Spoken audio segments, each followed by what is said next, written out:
Roda pada video berikut berbentuk lingkaran. Apa itu lingkaran? Lingkaran adalah kumpulan titik-titik yang membentuk lengkungan tertutup, di mana titik-titik pada lengkungan tersebut berjarak sama terhadap suatu titik tertentu. Suatu titik tertentu di sini maksudnya adalah titik pusat lingkaran yang tepat berada di tengah lingkaran. Misalnya kita beri nama ia sebagai O. Dan maksud dari berjarak sama di sini, misalnya pada lingkaran terdapat titik A dan B, maka jarak antara A ke O akan sama dengan jarak antara B ke O. Nama lingkaran biasanya sesuai dengan nama titik pusatnya, maka lingkaran berikut disebut sebagai lingkaran O. Ali sedang mengukur jarak dari pusat roda ke pinggir roda. Jarak ini disebut sebagai jari-jari. Ali sedang mengukur jarak dari pinggir ke pinggir roda melalui pusat roda. Jarak ini disebut sebagai diameter, sehingga panjang diameter sama dengan 2 kali jari-jari. Untuk memanah, membutuhkan alat yang disebut sebagai busur panah.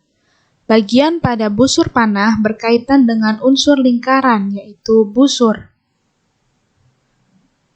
Pada lingkaran berikut, yang dimaksud busur adalah garis lengkung yang berwarna kuning. Selain busur, pada busur panah terdapat tali busur yang juga merupakan unsur lingkaran. Pada lingkaran berikut, yang dimaksud tali busur adalah ruas garis yang berwarna kuning. Harun sedang berlatih renang di kolam yang berbentuk lingkaran. Ia diharuskan meraih tali pelampung merah yang melintang di dekat tepian kolam. Jika Harun sedang berada tepat di tengah area kolam renang, manakah lintasan terdekat yang harus ia lalui?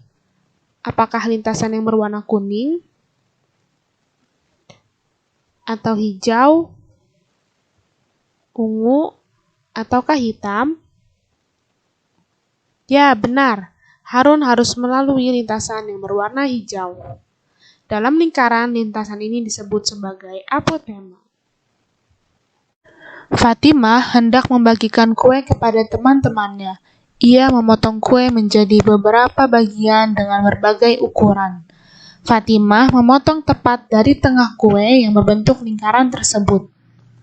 Maka dari potongan-potongan tadi akan menghasilkan unsur lingkaran yang disebut sebagai juring. Khadijah hendak membagikan kue yang berbentuk lingkaran kepada teman-temannya.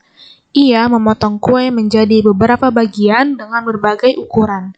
Khadijah memotong kue dengan syarat pinggiran kue tersebut harus ikut terpotong. Maka dari potongan-potongan tadi akan menghasilkan unsur lingkaran yang disebut sebagai tembereng. Dapat kita simpulkan, unsur-unsur lingkaran terbagi menjadi dua, yaitu yang berupa kurva atau garis dan yang berupa luasan. Unsur yang berupa kurva atau garis antara lain jari-jari, diameter, busur, tali busur, dan apotema. Dan unsur yang berupa luasan antara lain tembereng dan juring. Tahukah kamu bahwa jamaah yang melakukan tawaf berkaitan dengan konsep materi yang akan kita bahas, yaitu keliling lingkaran, di mana jamaah dikatakan telah melakukan tawaf sebanyak 1 kali jika jamaah tersebut telah berkeliling Ka'bah 1 putaran penuh dimulai dari 1 titik dan kembali ke titik awal tersebut dengan lintasan yang membentuk lingkaran. Tahukah kamu, pada abad ke-8 terdapat kota yang dibangun melingkar. Kota itu bernama Baghdad. Rancangan kota ini berkaitan dengan materi yang akan kita bahas, yaitu konsep ruas lingkaran.